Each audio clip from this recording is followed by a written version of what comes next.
Capítulo 4. Un celoso seguidor. En cuanto regresó Herodes, revisó que todo negocio con la familia de Nazaret hubiese sido eliminado. Le dolió pagarles, pero como no quería que otros interrumpiesen sus negocios con él, por sospecharlo corto de fondos, les pagó hasta el último céntimo que correspondía, como si las cosas se hubiesen hecho hasta el final. Las propiedades inmuebles las compraría poco tiempo después un testaferro. Con acierto, eso lo había decidido un secretario, evitando así que fuese demasiado obvio el manejo y no perjudicando los precios en la ciudad. En ese momento Jesús estaba aún de viaje y por lo tanto su participación en los negocios de Santiago, que era financiera, no le mereció ningún comentario. Santiago, si bien estaba conforme con haber recibido dinero incluso por cosas que aún no se habían entregado, no dejaba de pensar en todo lo que aún faltaba hacer en la ciudad nueva y que él se perdería. Vivía la construcción como una aventura. Estaban, por supuesto, las inversiones inmobiliarias que él y Jesús habían hecho, comprando terrenos y construyendo un par de casas bien ubicadas. Así que una buena medida podría ser dedicarse a la construcción de esas para después alquilarlas o venderlas y a su vez ir buscando otros clientes por fuera del tetrarca. Eleazar supo por su padre, quien supo por José, de todas estas cosas. Para no ser desatento a los favores familiares recibidos, hicieron que el Sanedrín encargase trabajos en madera a Santiago para distintos usos, reformas, mantenimientos y otros asuntos menores en el templo y también en su muralla.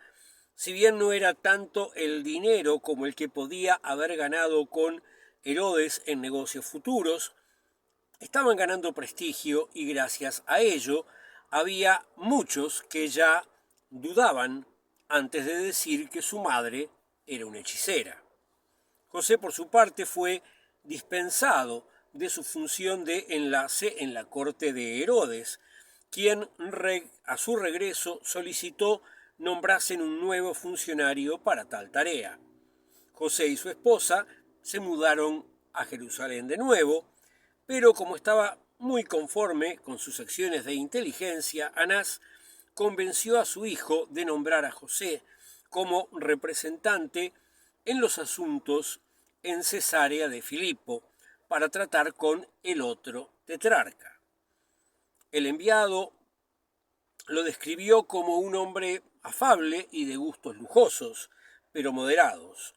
Tenía algunos problemas de salud, estaba perdiendo la vista y cuando se lastimaba demoraba mucho en curarse.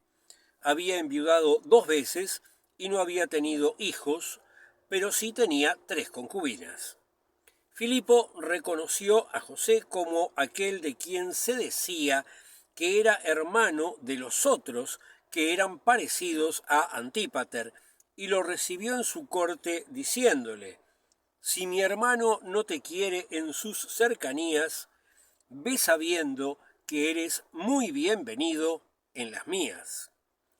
Tras estar familiarizado durante algunos años con la forma insidiosa de manejarse de Antipas, con los impuestos abusivos y la prepotencia de esos guardias, José no podía dejar de sorprenderse de lo diferente que era Filipo.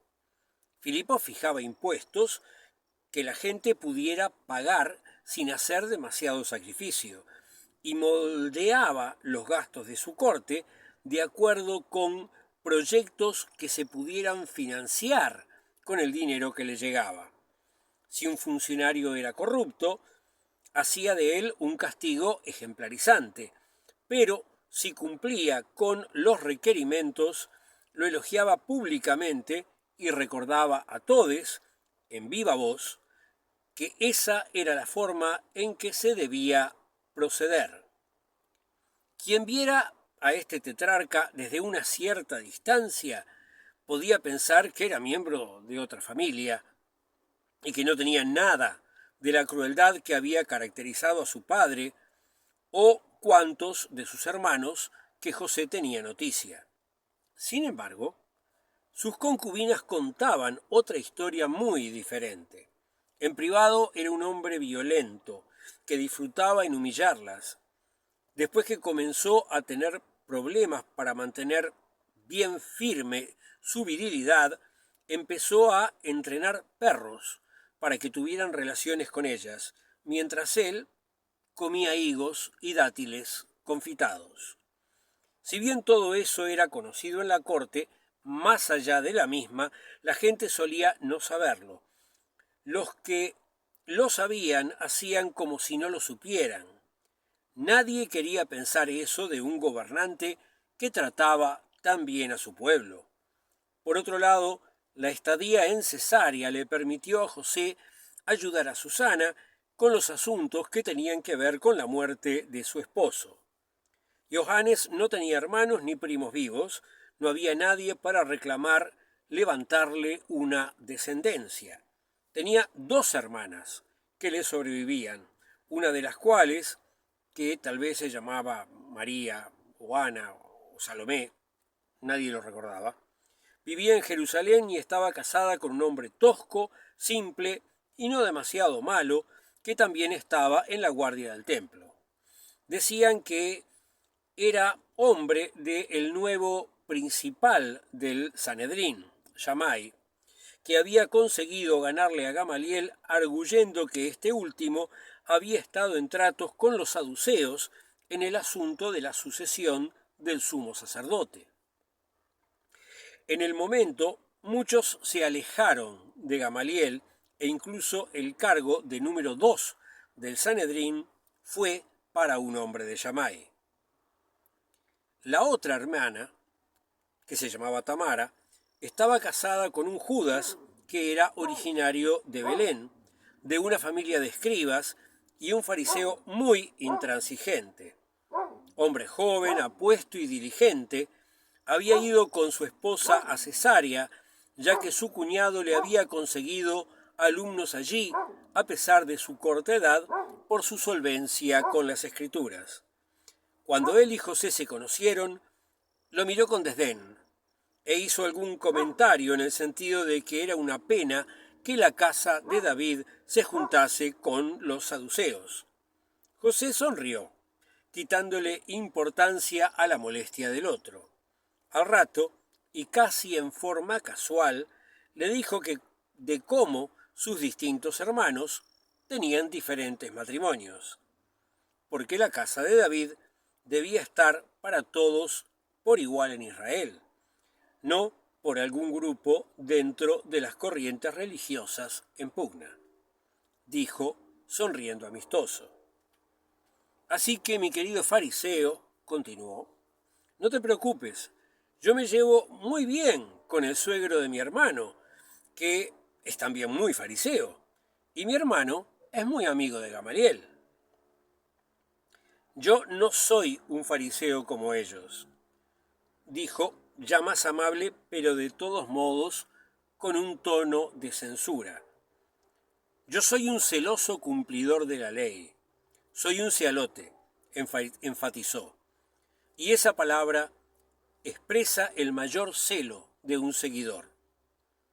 José sabía que había pequeños grupos que se habían ido formando y relacionando entre sí, aunque no tenían una organización efectiva y colectiva. Algunos eran sobrevivientes de la revuelta de Judas el Galileo, y todos eran fariseos muy radicales que querían un levantamiento armado contra los romanos y los herodianos, para que Dios, descendiendo en una columna de fuego, aniquilase a todos los impuros.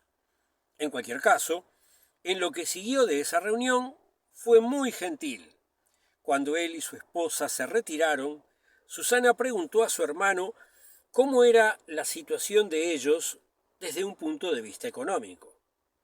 Este le contó que en realidad no estaban pasando muy bien, que el tal Judas trataba de dar clases, pero no tenía muchos alumnos, había perdido varios de los que Johannes le había conseguido, principalmente por su carácter difícil, y como Cesarea no era Jerusalén ni Séforis, estar criticando a todas las corrientes judías todo el tiempo le resultaba inquietante a estos lugareños que convivían con muchos más gentiles. Susana propuso entonces cederles la casa para que tuvieran un mejor lugar donde poder vivir y dar clases. Era una casa en una buena ubicación, y eso podía atraer alumnos que pagarían más dinero.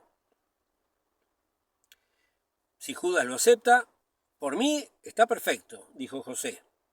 Pero, ¿dónde vas a vivir tú? Me mudaré a tu casa en Magdala de los Peces. Tanto la versión escrita como esta versión grabada de La Mala Noticia se distribuyen en forma gratuita y seguirán de esta manera. Pero si deseas colaborar tanto con este como con otros proyectos míos económicamente, puedes hacerlo a través de la página https://apoyo Guillermo Uría, todo junto, .wordpress.com. Enlaces en la descripción del video y del canal. Suscriptores.